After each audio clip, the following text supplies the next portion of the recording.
Hey guys, so in this lesson we're going to look at the first half of 10.5. So we're going to be looking at two main things. We're going to be studying bipartite graphs and looking at then what's called the allocation problem.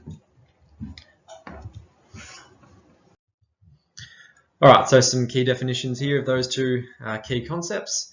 The assignment problems, it's when we want to find the exact flow through each part of a network that we run into assignment or allocation problems.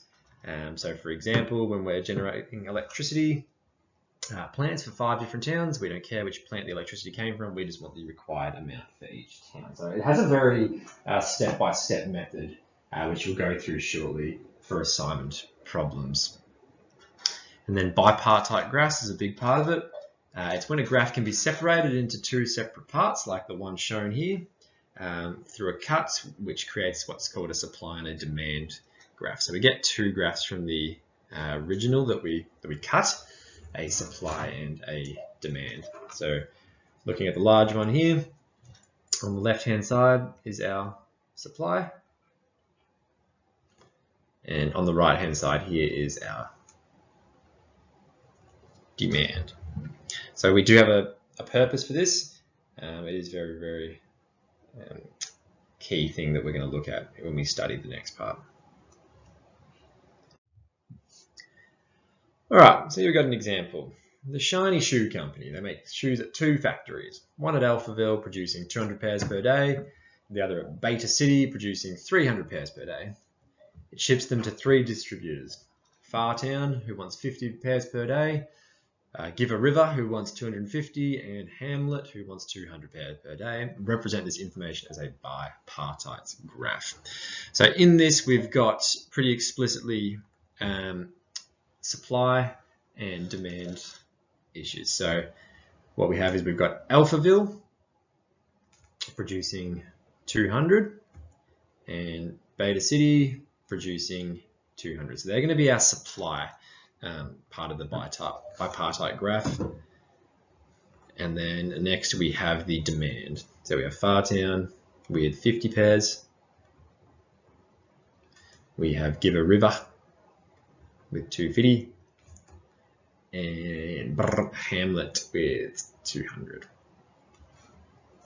So all we need to do here is we need to create our bipartite graph.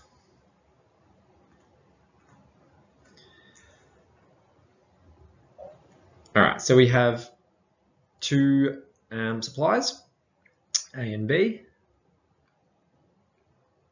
In which we write this is have our A here, drawn like so, and B. So they're represented by these two vertices. The starting one we'll just call as S for source.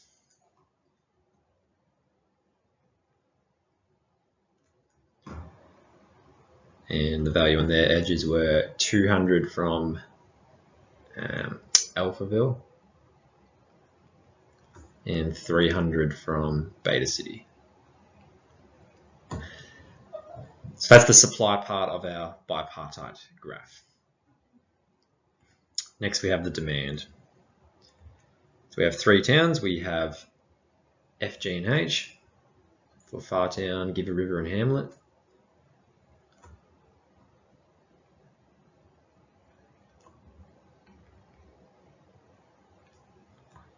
The way in which we write these, they can all point towards our sink. Doesn't really matter what we call it D for demand.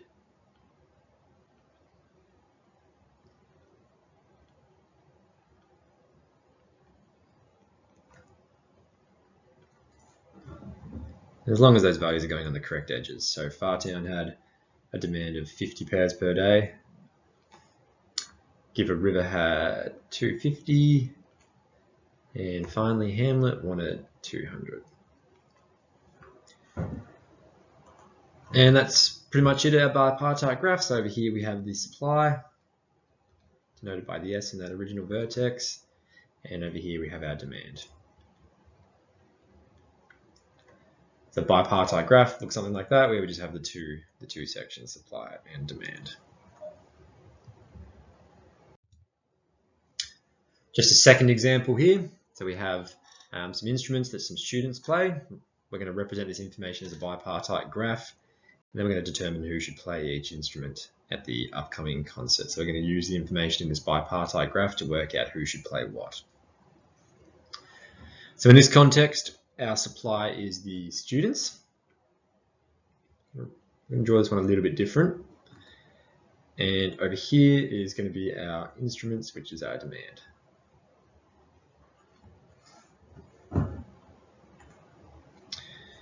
So we have student A for Andrew, student B for Bryce, and lucky last C for Christian. And over here we've got violin, viola, and cello. I'll just write the words because violin and viola are so similar. We don't want to denote two different instruments with the same letter. Then all we're going to do is we're going to draw arrows here to represent which students play what.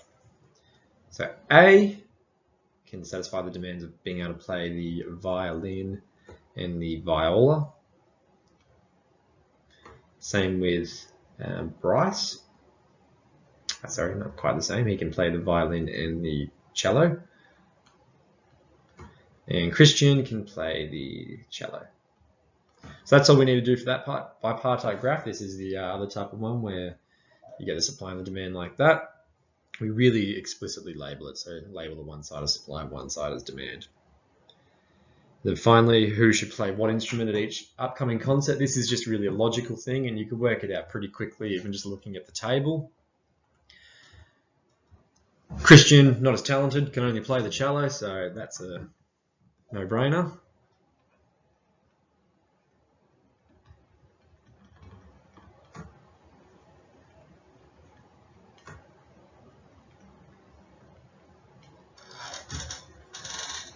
So cello's out of the question. That means that Andrew should play the viola, as he's the only one that can play it.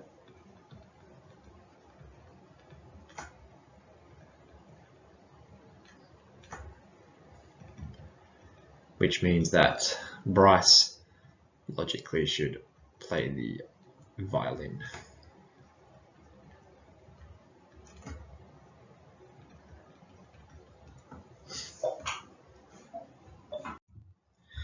All right, that brings us to the allocation problem. So here we've got the steps. These will also appear on the next slide next to the question that we do, the example that we look at. So think about it, if we have hired different companies to complete different tasks, they may charge different prices or take varying amounts of time. So allocation problems weighs up and considers these variables and allocates the task to ensure efficiency is maximized and or cost is minimized. So sometimes in the context of time or in the context of money. So it's a very step-by-step logical process that we do for the allocation problem. So I'll just go through the steps here and then we'll apply it on the next slide. We're going to do what's called a row reduction, which is pretty straightforward. We're just going to find the smallest value in each row and subtract it from all numbers in that row. So with these problems, we want it represented in a table or a matrix. So we attempt the allocation. We cover all the zeros with the smallest number of horizontal and vertical lines. I'll show you what that looks like in a sec. And if the number of lines is equal to the number of tasks, then we move to step 2. If that can't be done, we need to apply what's called the Hungarian algorithm, which we're going to go through in the next video. If that's all good, we produce a bipartite graph.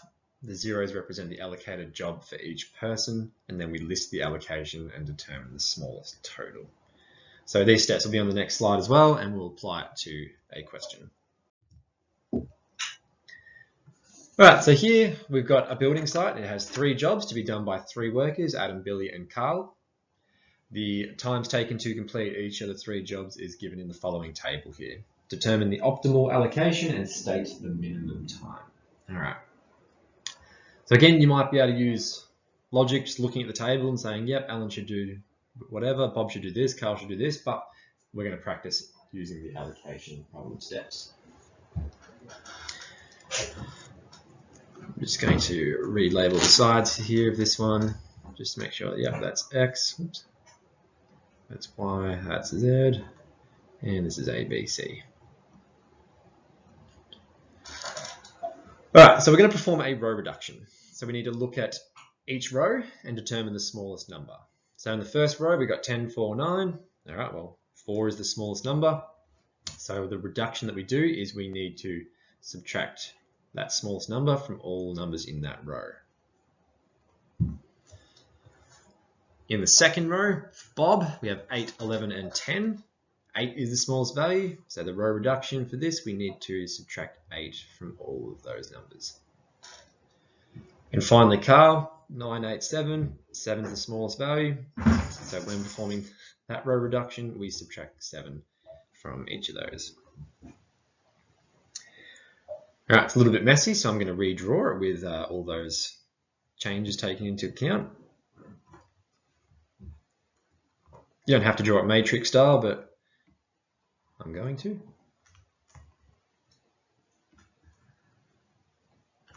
Either a matrix or a table, doesn't really matter.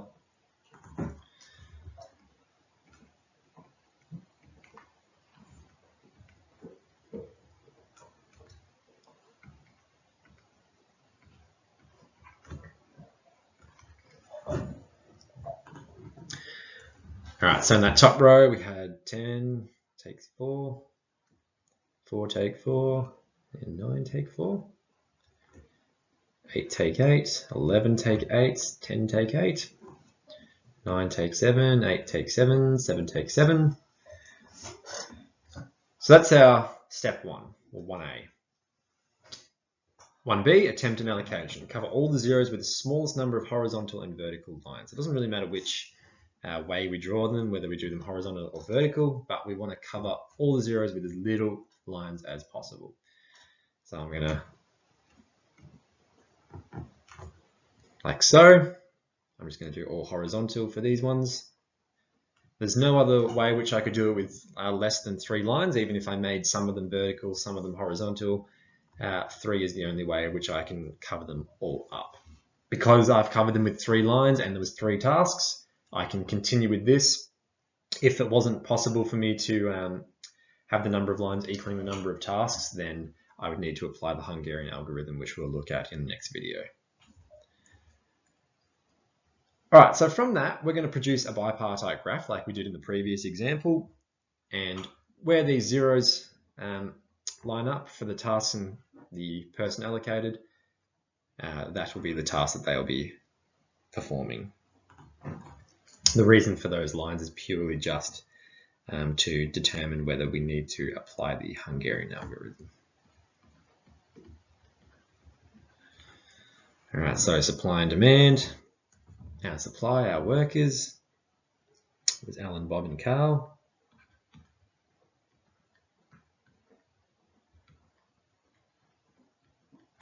And our 3 jobs were just X, Y, Z.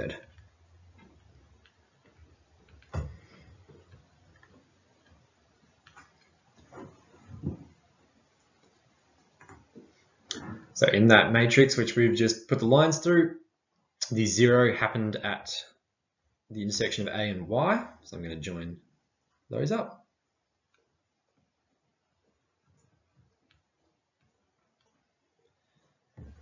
For B, it was at B and X, and C at Z.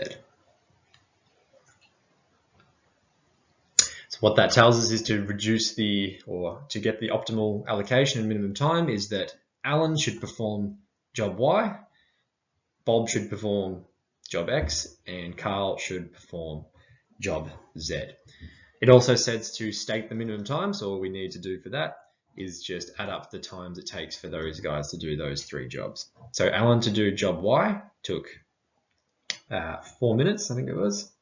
Yep. Or hours, depending on the context of the question. For Bob, doing X took him 8, and for Carl to do job Z took 7. So the total is 19. That's the answer for that one. That is a pretty sort of simple example. It does get a little bit harder, but that's essentially the process Perform your row reduction, rewrite it in a matrix or table, put the lines through it. If your number of lines is equal to the number of tasks, keep going, otherwise use the Hungarian algorithm, draw your bipartite graph, and then add up those times to get the minimum completion time. All right, thanks guys.